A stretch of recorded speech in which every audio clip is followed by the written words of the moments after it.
3 days after the battle, Admiral Yunji stood in the conference room aboard her flagship, the Indomitable. Across from her sat the leadership of New Haven Colony. Commander Taemin represented the military, while Captain So Young spoke for the civilian government. The room was impressive by any standard. Large windows showed the blue-green world of New Haven below. But what drew attention was the massive star chart that covered one entire wall. It showed human territory in the outer rim of the galaxy, spanning hundreds of systems. "This is where we've been," Admiral Yunji explained, pointing to the vast region marked in blue.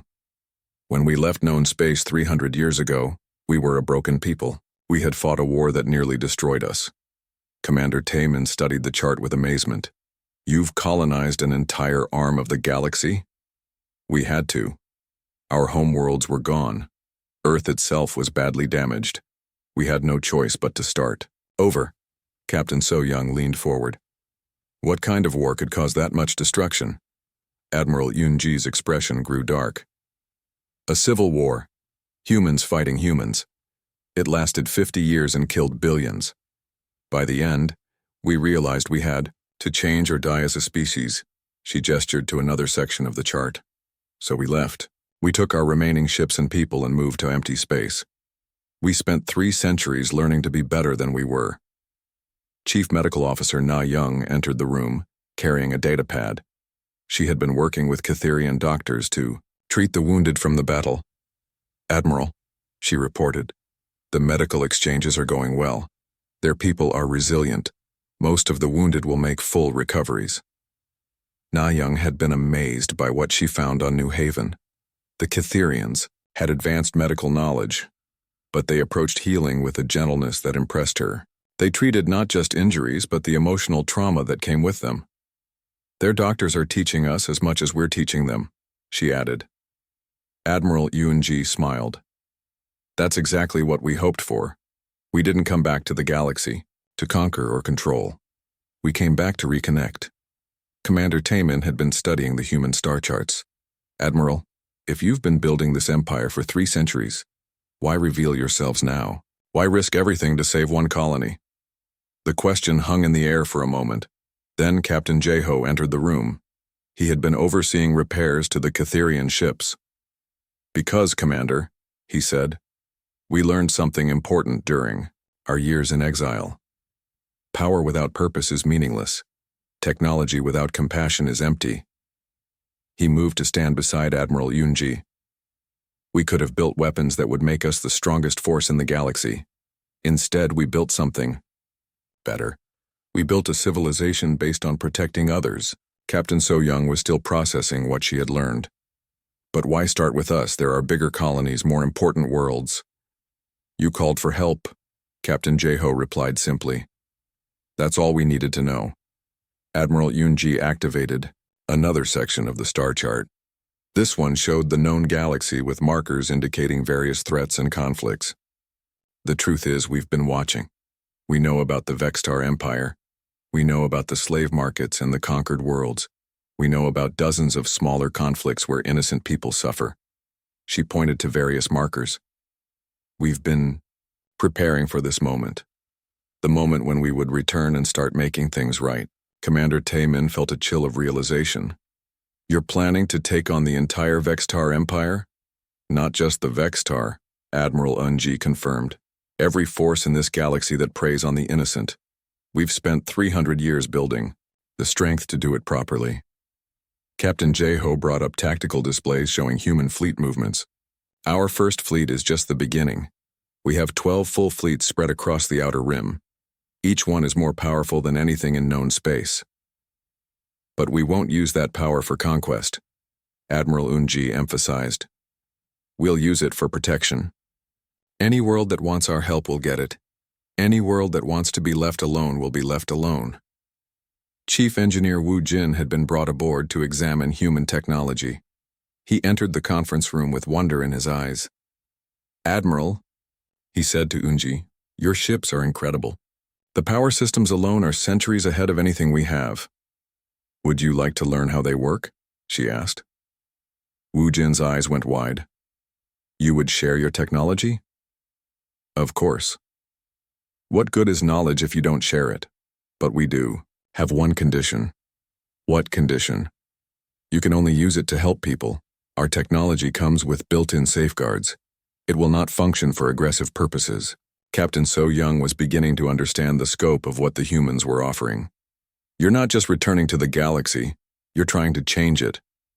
We're trying to heal it, Admiral Yoon-ji corrected. For too long, the strong have dominated the weak. Pirates raid trade routes while navies look the other way. Slavers like the Vextar conquer entire worlds without consequences. She gestured to the battle damage visible through the windows. That changes now. We have the power to stop it, so we will. Captain J-Ho added, but we can't do it alone. We need allies. We need friends. We need people who believe that civilization should protect its weakest members. Commander Taemin stood up slowly. What are you asking of us? Nothing you're not already doing, Admiral Yoon-ji replied. Keep being good people. Keep helping others when you can. Keep believing that the galaxy can be better than it is. And if we need help ourselves, Captain J-Ho handed him a small device. Use this. It will send a message across space faster than any normal communication. As long as humans exist, we will answer. The device was simple and elegant. But Commander Taemin could feel the weight of the promise it represented. Young communications officer Hyrim, who had been listening quietly, finally spoke up. Captain J-Ho, may I ask you something personal? Of course. When you received our distress call, did you hesitate, even for a moment? Captain J-Ho smiled. Officer Hyrim, when someone calls for help in the darkness, humans answer. We don't hesitate, we don't calculate odds, we don't consider cost, we just answer. It's who we are. As the meeting concluded, Admiral Unji stood at the window looking down at New Haven. The planet was healing. Reconstruction had already begun. Soon it would be stronger than before. Admiral, Captain J-Ho joined her at the window. The fleet is ready to depart. Orders? Set course for the Centauri colonies. Intelligence reports indicate Vextar raids in that sector. Yes, ma'am. And our message to the galaxy? Admiral Yoon-ji smiled. Tell them the truth. Tell them that Earth's children have come home. Tell them that the age of predators is ending. As the human fleet prepared to leave New Haven, Captain So Young stood on the planet's surface watching the great ships rise into space. Her people were safe. Their world was protected. But more than that, they had hope. The galaxy was a dangerous place. Pirates and slavers and worse things lurked in the darkness between stars. But now there was something else out there too. There were guardians. The last thing Captain J-Ho said before the Defiant jumped to hyperspace would be remembered on New Haven for generations. When you look up at the stars and wonder if you're alone, remember this day. Remember that somewhere out there, human ships are patrolling the void. Remember that when evil rises, we will be there to meet it. No one fights alone. Not anymore. The human fleet vanished into hyperspace, but their promise remained. Across the galaxy, on worlds both known and unknown, people would hear the story of New Haven. They would learn that help could come from the most unexpected places. They would learn that sometimes, when all hope seems lost, a human warship rises from the void. And they would know that Earth's children had finally come home. Admiral Korthak's surrender had not gone as planned. His remaining ships were surrounded by the human fleet, but he still had one advantage. His flagship's weapons were pointed directly at New Haven. Human fleet, he transmitted with renewed confidence. I have changed my mind about surrendering. My guns are aimed at major population centers on the planet below. Withdraw your ships, or I will kill millions of civilians.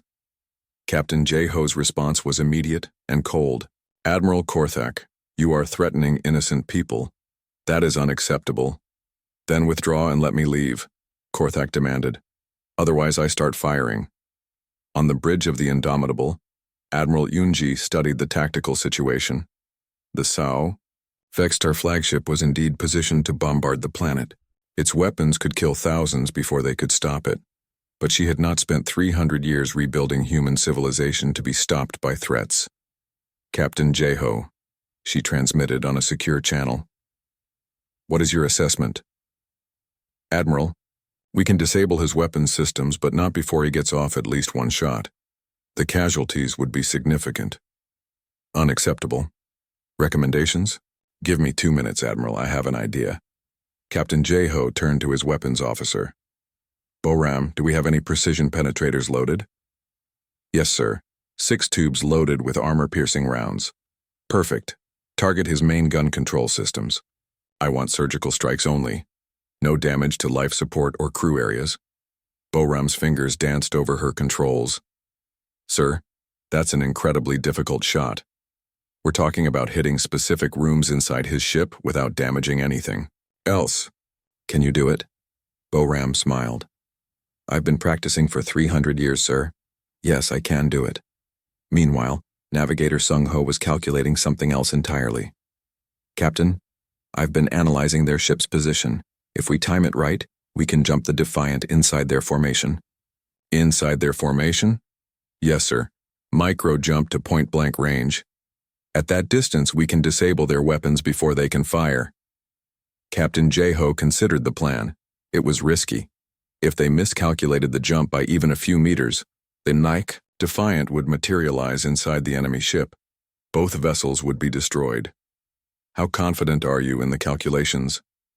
97%, sir. Good enough. Prepare for emergency jump. Admiral Korthak was growing impatient. The human fleet had been silent for too long. I will give you 1 more minute to withdraw, he transmitted. Then I begin firing on population centers. He turned to his weapons officer.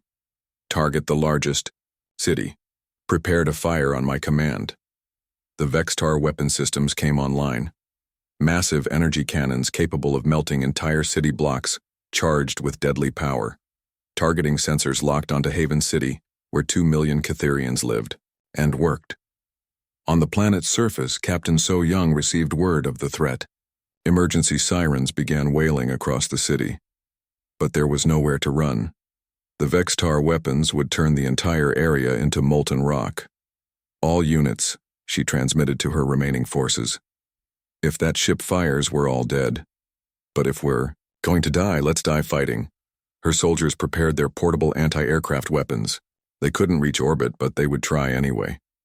Back in space, Admiral Korthak checked his chronometer. Time is up. Fire all weapons. But as his weapons officer reached for the firing controls, space twisted around the Vextar flagship. Reality bent and folded. Suddenly, the U.S. Defiant was there, less than 100 meters from Korthak's ship. At point-blank range, the human vessel opened fire. 6 precision rounds struck the Vextar flagship's gun control systems. The shots were so accurate that they passed through armor plating and destroyed specific computer circuits without harming anything else. Admiral Korthak watched in horror as his weapons went offline. Every gun on his ship simply stopped working.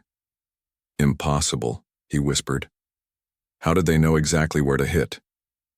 Captain Jeho's voice came over the radio. Admiral, we've been studying Vextar ship designs for a long time. We know where all your weak points are. The truth was more complex. Human intelligence had captured Vextar vessels in other battles. They had taken them apart, piece by piece, learning every detail of enemy construction.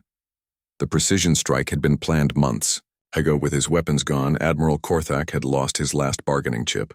The human fleet moved in to surround his ship. Boarding parties would arrive soon, but Admiral Yunji had other plans. Admiral Korthak, her voice filled every speaker on his ship. This is Admiral Yunji, commanding the First Fleet of United Earth. You have committed acts of war against civilians under our protection. We surrender, Korthak said quickly. My ships are no longer a threat. Your surrender is not enough. You came here to enslave and murder innocent people. The galaxy needs to know that such actions have consequences.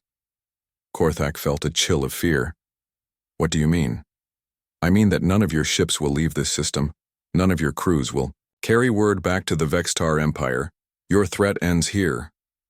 The human fleet opened fire. It was not a battle. It was an execution. The remaining Vextar vessels, already damaged and demoralized, offered no resistance. One by one, they were destroyed. By precise weapons fire, Admiral Korthak's flagship was last. The massive dreadnought that had terrorized dozens of worlds died under the combined fire of 12 human warships.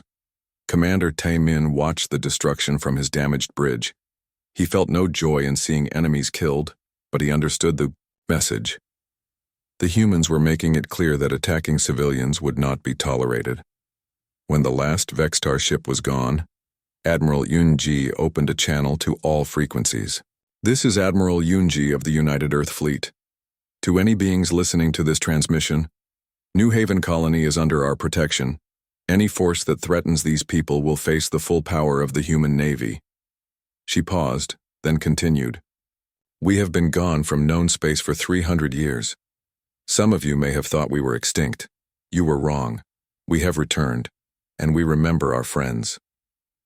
On New Haven's surface, Captain So Young and her soldiers watched the debris field that had once been the Vextar fleet. They were safe. Their world was safe.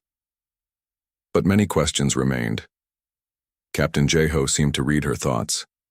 His voice came over planetary communications. People of New Haven, you are probably wondering who we are and where we've been. Those answers will come in time. For now, know this, you called for help in your darkest hour and we answered. That is what defines us as human. We do not abandon our friends. The Defiant began moving toward the planet. As it approached, its massive hull became visible even from the surface. The ship was scarred from countless battles, but it flew with deadly grace. We will remain in this system until you are safe, Captain Jeho continued. Our engineers will help repair your ships. Our medical teams will treat your wounded, and when you are ready, we will discuss the future. Commander Tae-min finally found his voice. Captain Jeho, why did you come? You could have ignored our distress call. This fight wasn't your responsibility. The human captain's answer would be remembered for generations. Commander, 300 years ago, we learned a hard lesson about the cost of standing alone. We discovered that strength means nothing if you don't use it to protect others. The galaxy is full of predators like the Vextar. They count on good people being too afraid or too weak to stop them. We came here to prove them wrong. As the human fleet settled into protective positions around New Haven, a new chapter in galactic history began. Humanity had returned, not as conquerors but as guardians, and they had made it clear that anyone who threatened the innocent would face the consequences. The battle had been raging for 2 hours, and Admiral Korthak was running out of options. His fleet of 300 ships had been reduced to less than 100. The human vessel showed no signs of damage or fatigue. Sir, his tactical officer, reported with fear in his voice. Long-range sensors are detecting more ships approaching. Multiple contacts, all showing human energy signatures. Admiral Korthak felt his blood turn cold. More human ships? How many were there? On the bridge of the Defiant, Captain Jeho received a communication from the approaching vessels. Captain, this is Admiral Yoon-ji aboard the Indomitable. First, fleet is 30 minutes out. Do you require assistance? Jeho looked at his tactical display. The Vextar fleet was broken and scattered. Most of their ships were either destroyed or fleeing. Admiral, the situation is well in hand, but it will be good to see friendly faces. Understood, Captain. Try to save some targets for us. Weapons Officer Boram smiled at her station. She had been firing the Defiant's guns for 2 hours straight, and her targeting computer had achieved a 97% hit rate. Not bad for a moving target in a 3-dimensional battlefield. Captain, she reported. We're down to conventional ammunition on the forward torpedo tubes, switching to plasma charges. Very good, Boram. Let's see how the Vextar like our newer weapons. The next salvo from the Defiant was different. Instead of solid projectiles, balls of contained plasma shot toward the enemy ships. When they hit, they burned through armor like acid. Entire sections of Vextar vessels simply melted away. Admiral Korthak watched one of his heavy cruisers dissolve under plasma fire. The human weapons were getting more deadly, not less. How much firepower did one ship carry? Engineer Dong Hyun had the answer. Deep in the Defiance engineering section, he monitored ammunition stores and power levels. The ship had been designed to fight alone for extended periods. Its magazines held enough weapons to destroy 1,000 enemy vessels. "Captain," he reported, "all systems operating smoothly. We could maintain this level of combat for another 12 hours without resupply. 12 hours. Admiral Korthak had heard that transmission too. His entire invasion force couldn't last 12 more minutes against this monster. He made a desperate decision. All remaining ships, form up for a final attack. We'll ram that human vessel and destroy it even if it costs us everything. 50 Vextar ships turned toward the Defiant. Their crews were terrified but loyal. If their admiral ordered them to die, they would die. Captain Jeho watched the enemy formation approach. They're going to try ramming again. Apparently they didn't learn from the last attempt. Navigator Sung-Ho studied the approach vectors. "Sir, they're coming from too many directions for our ramming charges to stop them all. At least a few will get through. Then we won't be here when they arrive. Helm, prepare for emergency jump." The Defiance engines suddenly flared with incredible brightness, but instead of moving forward, the ship seemed to fold in on itself. Space bent around its hull. Reality twisted. When the distortion cleared, the Defiant was 3,000 kilometers away from its original position. The Vextar ramming attack hit empty space. "Micro-jump complete," helmsman Minho reported. "All systems normal." The Catherian observers were stunned. Ships could jump to hyperspace, but that took time to calculate and execute. The human vessel had jumped instantly across normal space. Commander Taemin had never seen anything like it. How did they do that? Chief Engineer Wu Jin was studying his sensor readings with amazement. They used their hyperspace drive for a precision jump. In normal space, the calculations required would be impossible for our computers. But their computers can handle it. Apparently so. And it looks like they can do it repeatedly. The Defiant proved his point by jumping again. This time it appeared directly behind the scattered Vextar formation. The human ship opened fire on the enemy's rear, destroying 6 vessels before they could even turn around. Admiral Korthak realized he was fighting an enemy that could appear anywhere at any time. His ships couldn't run fast enough, couldn't turn quick enough, couldn't fight hard enough. "All ships," he transmitted in desperation, "scatter and retreat. Every ship for itself." But Captain Jeho had anticipated this. "Boram, activate the wide area targeting system. Let's wrap this up." The Defiant's hull began to glow. Energy built up along its weapon arrays. Then, in a display that defied belief, every gun on the ship fired simultaneously in different directions. Dozens of energy beams lanced out across space. Each one found a fleeing Vextar vessel. Ships that were hundreds of kilometers apart all died in the same instant. On New Haven's surface, Captain So Young watched the sky fill with explosions. The Vextar fleet was being systematically destroyed. Soon there would be nothing left but debris. Her soldiers cheered as enemy landing craft lifted off from the planet's surface. The Vextar ground forces were abandoning their positions, desperate to escape before the human ship turned its attention to them. "Captain," one of her sergeants asked, "should we pursue the retreating forces?" So Young shook her head. "Let them run. They've learned an important lesson today." In space, only Admiral Korthak's flagship remained. The massive dreadnought hung, motionless, its weapons powered down. Korthak knew he was beaten, but he had one last card to play. "Human vessel," he transmitted. "You have won this battle. But if you destroy my ship, I will take your precious colony with me. My ship's reactor is set to overload.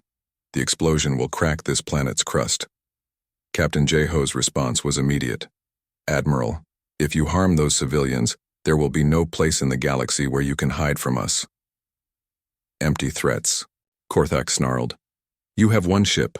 I have an empire." Actually, a new voice joined the conversation. "He has considerably more than one ship." Admiral Eunji's first fleet dropped out of hyperspace at that moment. 12 massive human warships appeared around the Vextar flagship. Each one was larger than Korthak's dreadnought. Each one bristled with weapons that made the Defiant's arsenal look small. Admiral Korthak stared at the tactical display in horror. He was surrounded by ships that could reduce his vessel to atoms. Worse, he was looking at proof that humans hadn't just survived their 300-year absence. They had grown stronger. Admiral Korthak. Captain Jeho's voice was calm but final. You have 30 seconds to power down your reactor and surrender. If that planet is harmed in any way, we will hunt down every Vextar ship in the galaxy. Korthak looked around his bridge. His crew was beaten and exhausted. They had lost everything. But if he surrendered, at least some of them might live. All ships, he transmitted to his handful of remaining vessels. Stand down. We surrender. The human fleet held their positions, weapons ready, but not firing. They had won a complete victory, but they weren't celebrating yet. Captain Jeho opened a channel to Commander Taemin. Commander, the immediate threat is over. How are your people? Taemin looked around his damaged bridge. His ships were broken, his fleet was scattered, but his people were alive. Captain, we owe you our lives. All of us. No debt necessary. Commander, we just did what needed to be done. As the human fleet secured the area, Admiral Yunji's voice came over all frequencies. This is Admiral Yunji of the United Earth Fleet. To all beings in this system, you are now under our protection. The Vextar threat is ended. But Captain So Young, watching from the planet's surface, wondered what came next. The humans had saved them. But who were these mysterious warriors? And where had they been for 300 years? Those answers would come soon enough. The UES Defiant moved through space like a predator that had finally found its prey. Captain Jeho stood on his bridge, watching the tactical display with calm eyes. Around him, his crew worked with smooth efficiency. Tactical, target the lead. Destroyer, he ordered. Full spread, quantum torpedoes. Aye, sir, replied Tactical Officer Kyungsoo. His fingers danced over his controls. 6 bright lights shot from the Defiant's forward tubes, racing toward the nearest Vextar ship. The enemy vessel tried to dodge, but the human torpedoes followed every move. They struck the destroyer's hull in perfect sequence. Each explosion was precisely placed to cause maximum damage. Within seconds, the ship broke apart. Admiral Korthak stared at his tactical screen in disbelief.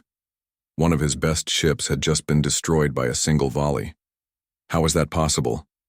All ships, concentrate fire on that human vessel, he ordered. Bring it down now. But the Defiant was already moving. Its engines burned bright blue as it accelerated through the Vextar formation. Enemy ships tried to track it, but the human vessel was too fast and too agile. Captain Jeho smiled slightly. Helm, execute attack pattern Delta 7. Take us through their center line. Yes, sir, replied Helmsman Minho. He spun the ship in a tight turn that should have been impossible for something so large. The Defiant's artificial gravity kept the crew stable while forces that would crush normal beings pressed against the hull. On the Catherian ship, Commander Taemin watched in amazement. The human vessel moved like it was dancing. It slipped between enemy fire with movements that seemed planned long in advance. How are they doing that? Asked his navigation officer. Chief Engineer Wu Jin studied his sensors. Their ship is generating gravity fields around itself. They're literally bending space to help them turn. I've never seen technology like that. The Defiant's main guns opened fire. Beams of pure energy lanced out to strike 3 Vextar cruisers at once. The weapons cut through enemy armor like it was paper. 2 ships exploded immediately. The third drifted helplessly, its reactor shut down. Impossible, Admiral Korthak whispered. His ships had the best armor in known space. Catherian weapons barely scratched it, but the human beams had gone through multiple layers like they weren't even there. Tactical Officer Kyungsoo checked his readings. Captain, enemy shields are weaker than expected. Their armor is strong against energy weapons, but our plasma cannons are designed for maximum penetration. Understood. Switch to rapid fire mode. Let's see how many we can take down. The Defiant's weapon systems came fully online. Dozens of gun ports opened along its hull. Energy cannons, missile launchers, and particle beams all began firing at once. The human ship became a star of deadly light. Vextar ships died by the dozens. Their formation began to break apart as captains tried to escape the human assault. But wherever they ran, the Defiant was there first. On New Haven's surface, Captain So Young watched the battle through her tactical scope. She had seen space fights before, but nothing like this. The human ship was fighting an entire fleet and winning. "Captain," one of her soldiers called out. "The Vextar ground forces are pulling back to their transports. They're retreating." So Young couldn't believe it. The Vextar never retreated. They were famous for fighting to the death, but the sight of their fleet being destroyed was apparently too much even for them. Back in space, Admiral Korthak was beginning to panic. He had lost 50 ships in 10 minutes. His carefully planned attack was falling apart. "Send in the heavy cruisers," he ordered. "Ram that human ship if you have to, just stop it." 6 massive Vextar cruisers turned toward the Defiant. These were his most powerful vessels, each one capable of destroying a small fleet. They accelerated to ramming speed, their captains ready to die if it meant stopping the human advance. Captain Jae-ho watched them approach. "Interesting tactic. Kyung-soo, do we have any ramming charges ready?" "Yes, sir. Full spread loaded and ready." "Perfect. Show them how it's really done." The Defiant accelerated toward the incoming cruisers. At the last moment, small objects shot out from its hull. They attached to the enemy ships just before impact would have occurred. The charges exploded in sequence, tearing the Vextar cruisers apart from the inside. The Defiant passed through the debris field without slowing down. "Ramming is a human invention," Captain Jae-ho said calmly. "We've had 300 years to develop countermeasures." Engineer Dong Hyun monitored the ship's systems from his station, deep in the Defiant's hull. The ship was taking damage, but nothing serious. The human vessel had been built to fight entire fleets. This was exactly what it was designed for. "Captain," he reported over the comm, "all systems operating within normal parameters. We can keep this up all day." "Thank you, Dong Hyun. How are our ammunition supplies?" "We've used maybe 5% of our total payload. At this rate, we could fight for weeks." Admiral Korthak heard that transmission. His communications officer had cracked the human encryption codes, allowing them to listen to enemy chatter. Weeks? This one ship could fight for weeks? He looked at his tactical display again. 70 ships destroyed. His formation was in ruins. His ground forces were retreating, and the human ship showed no signs of slowing down. For the first time in his military career, Admiral Korthak considered the possibility of defeat. The Defiant swept through another group of Vextar vessels. Its weapons fired with mechanical precision. Each shot was calculated for maximum effect.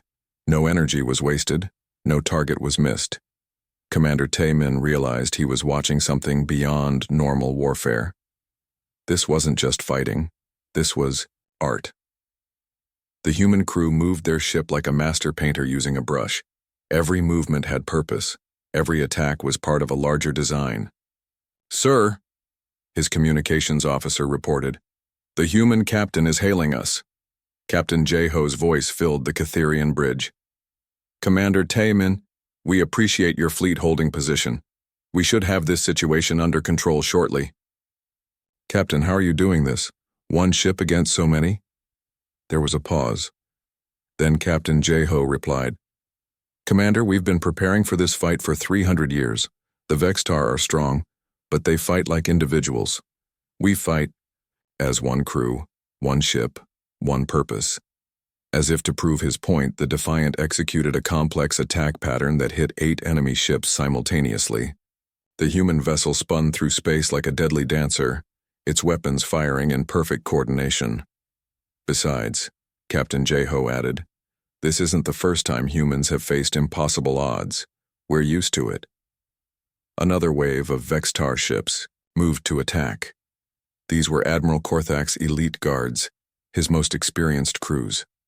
They came at the Defiant from 6 different directions, hoping to overwhelm its defenses. The human ship didn't try to dodge. Instead, it stopped moving and rotated slowly in place. Its weapons tracked each approaching enemy vessel. At precisely the right moment, every gun fired at once. The elite Vextar squadron vanished in a sphere of explosions. Admiral Korthak stared at his display in horror. His best crews, his most loyal captains, gone in seconds. The human ship hadn't even been damaged. He opened a channel to his remaining fleet. All ships full retreat, we cannot win this fight. But Captain J-Ho had other plans. Vextar fleet, this is Captain J-Ho. You came here to hurt innocent people. We can't let you leave to try again somewhere else. The Defiant's engines flared brighter. It began chasing the retreating enemy ships, hunting them down one by one. Admiral Korthak realized with growing terror that the humans weren't just defending the colony. They were making sure no Vextar ship escaped to report what had happened here. He was trapped, and he knew it. Chief Engineer Wu Jin rubbed his tired eyes and looked at his instruments again. The readings didn't make sense. Something massive was moving through space toward their dying fleet, but his computers couldn't identify what it was. Da-Yun, he called to the ship's historian. Come look at this. What do you make of these energy signatures? Da-Yun floated over in the low gravity of the damaged ship. Her job was to keep records and study alien cultures, not read sensor data. But Wu Jin trusted her sharp mind. She studied the display for a long moment. The power output is enormous, she said. Whatever that ship is, it's running on technology I've never seen before. Could it be Republic forces? Wu Jin asked hopefully. Da-Yun shook her head. Republic ships use quantum drives. This is something else. Something older. On the bridge, Commander Tae-min watched the mysterious ship grow larger on his screens. It was still too far away to see clearly, but the computer estimated its size at over 3 kilometers long. That made it larger than most space stations. Any response to our communications, he asked. Nothing yet, sir. But they're definitely heading straight for us. The Vextar fleet had noticed the newcomer too. Admiral Korthak's ships began to turn toward the approaching vessel. But they didn't seem worried. Why should they be? One ship against 300 was still hopeless odds. Down in the ship's library, Da-Yun searched through old files. Something about the energy readings bothered her. She had seen similar patterns before, but where? She found what she was looking for in a collection of ancient texts. Stories gathered from dozens of worlds about a mysterious race called humans. Most scholars thought these stories were myths, but Da-Yun had always wondered. According to the legends, humans had once been common in this part of the galaxy. They were described as fierce warriors who never gave up a fight. But something had happened to them. About 300 years ago, all human ships had vanished from known space. Some said they had been destroyed in a great war. Others believed they had simply moved away to explore new regions. A few claimed they were still out there somewhere, watching and waiting. Da-Yun had collected every human story she could find. Most were probably just tales told around campfires. But some details appeared in records from many different worlds. The same ship designs, the same fighting methods, the same stubborn refusal to abandon allies. One story caught her attention. It came from a Zalari merchant who claimed his convoy had been saved by human ships. He described vessels that moved like living things in battle, ships that could take terrible damage and keep fighting. Warriors who treated impossible odds as minor inconveniences. The energy patterns in that old report matched what Wu Jin was seeing now. Young communications officer Hai Rim sat at her station, trying to make contact with the unknown ship. She had sent messages in every language her computer knew. So far, nothing worked. Then her console beeped. Someone was trying to reach them. Sir, she called to Commander Taemin. I'm receiving a transmission from the unknown vessel. Put it through. The voice that came through the speakers was calm and clear. It spoke perfect Kitherian, but with an accent Hai Rim had never heard before. Kitherian vessels, this is Captain J-Ho of the United Earthship Defiant. We received your distress call. Hold your positions and prepare for combat support. Help is on the way. The bridge fell silent. Earth, that was the name from the old stories, the legendary home world of the humans. Did he say United Earthship? Taemin asked quietly. Hiram nodded, her voice barely a whisper. Yes, sir. Earthship Defiant. Taman felt a chill run down his spine. If the stories were true, if humans were real, then maybe they had a chance, but first he had to warn them. Captain J-Ho. He transmitted back. This is Commander Tae-min. Be advised, you are facing a Vextar battle fleet. 300 ships. We appreciate any help, but one ship cannot. The human captain's voice interrupted him.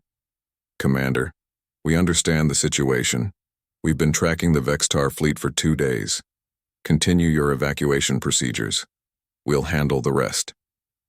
2 days? How had they been tracking the enemy? For 2 days? And how could one ship handle 300? On his sensor display, Taman watched the Defiant approach the Vextar fleet.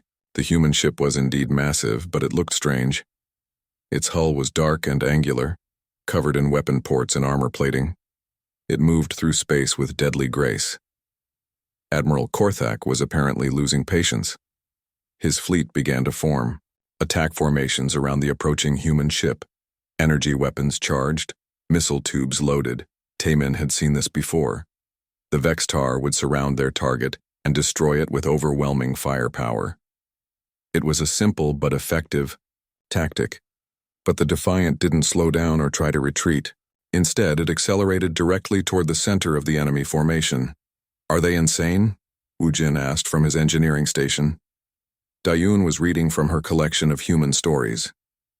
According to these legends, humans have a saying, the best defense is a good offense. They prefer to attack rather than defend. Against 300 ships? The stories say they once fought entire empires and won. On the planet's surface, Captain So Young and her remaining soldiers watched. The sky through their scopes. The space battle was about to begin, but it looked like mass suicide to her. Captain, one of her sergeants pointed upward. Is that really a human ship? So Young had heard the old stories too. Every military academy and known space taught classes about legendary tactics. Many of those legends involved mysterious human strategies. I don't know, she admitted. But if it is, we might actually have a chance. In space, Admiral Korthak grew tired of waiting. He opened a channel to the human ship. Unknown vessel, you are outnumbered 300 to 1. Surrender now and we might allow you to join our slave crews. Captain J-Ho's response was broadcast on all frequencies. His voice was still calm, but there was steel beneath the words. Vextar Fleet, this is Captain J-Ho. You have attacked civilians under our protection. You have 30 seconds to withdraw from this system or face the consequences. Admiral Korthak's laughter filled the communication channels. You dare threaten us? One ship against our entire fleet? Humans truly are as stupid as the legends claim. 20 seconds, Captain J-Ho replied. The Vextar Admiral's amusement turned to anger. Destroy that ship. Show these humans why the galaxy fears us.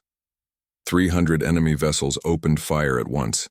The space around the Defiant filled with energy beams and missile trails. Enough firepower to crack a moon focused on one target. Commander. Taman watched in horror. No ship could survive that much destruction. The humans had come to help and now they would die for their kindness. But when the lights faded and the weapons stopped firing, the Defiant was still there. Its shields glowed bright blue, but they held. The human ship hadn't even slowed down. Captain J-Ho's voice came over the radio again. This time there was no diplomacy in his tone. Time's up. The Defiant's weapons came alive. Energy cannons that had been hidden in its hull suddenly revealed themselves. Missile ports opened like hungry mouths. The ship's entire profile changed as armor plates shifted to expose massive gun barrels. Taman realized he was looking at something that had been built for one purpose: war.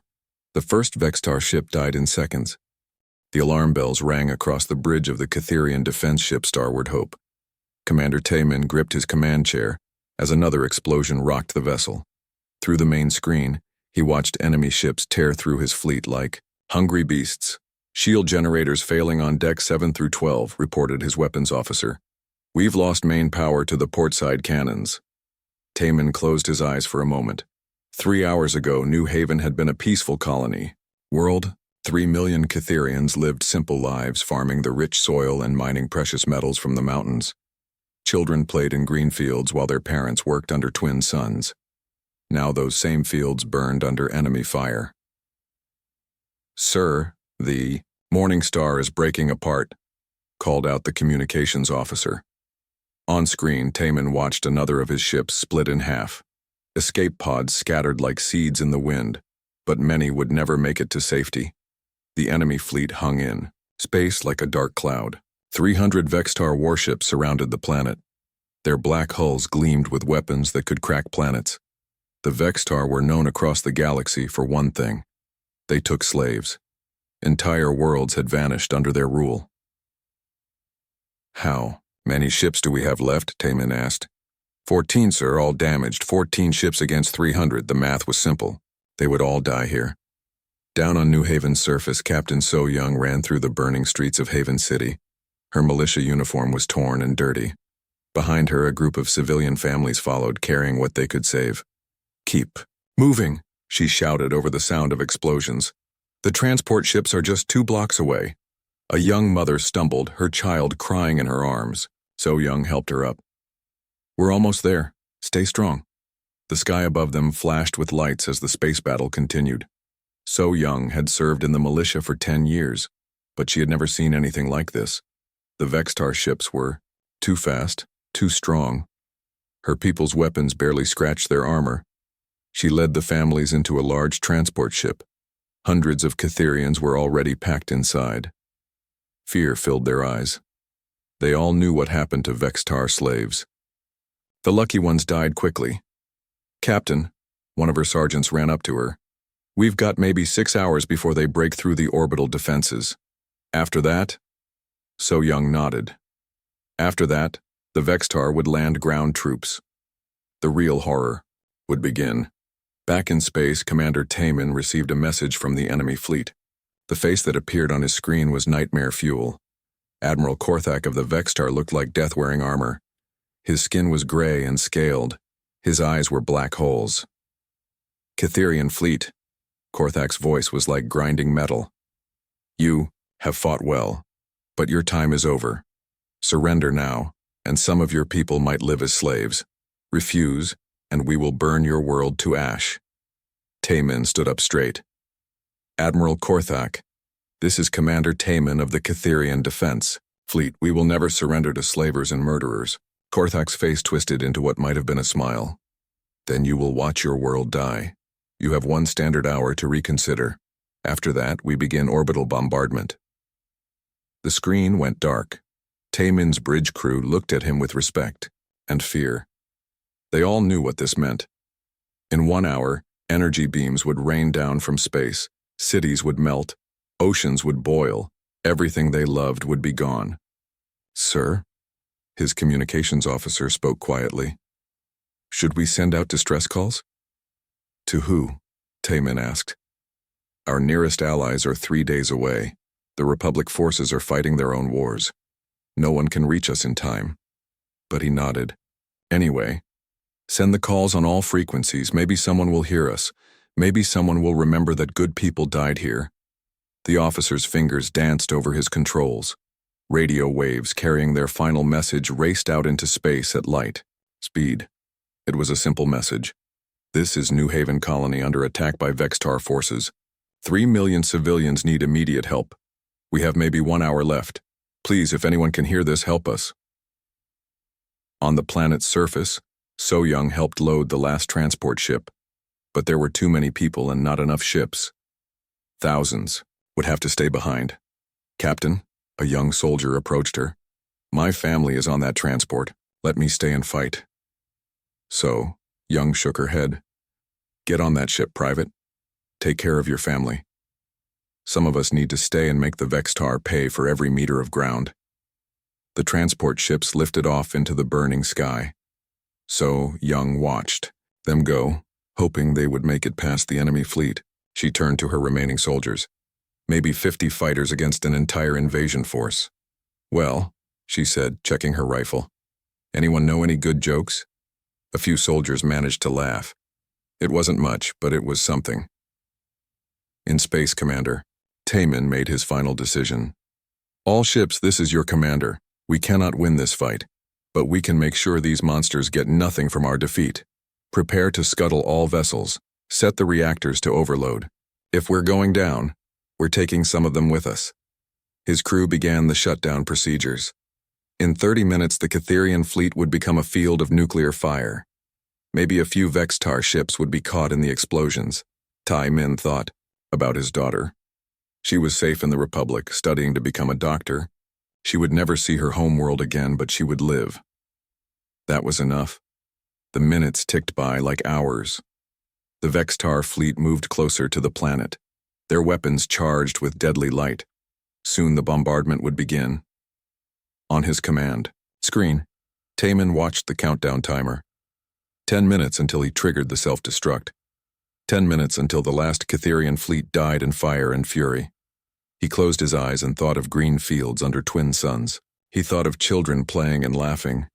He thought of his people who deserved so much better than this. When he opened his eyes, something had changed. His sensor officer was staring at her screen with confusion. "Sir," she said slowly, "I'm picking up a new contact. Something big just dropped out of hyperspace at the edge of the system." Taemin looked at the display. A single ship had appeared where there had been empty space moments before. It was moving toward them at high speed. "Just one ship?" he asked. "Yes, sir, but sir, it's huge. Bigger than anything in our databases." Taemin frowned. Who would send one ship against the Vextar fleet? It was suicide. Unless... He remembered old stories his grandfather used to tell. Stories about a lost race of warriors who never abandoned their friends. Stories about ships that could fight entire fleets and win. But those were just stories, weren't they?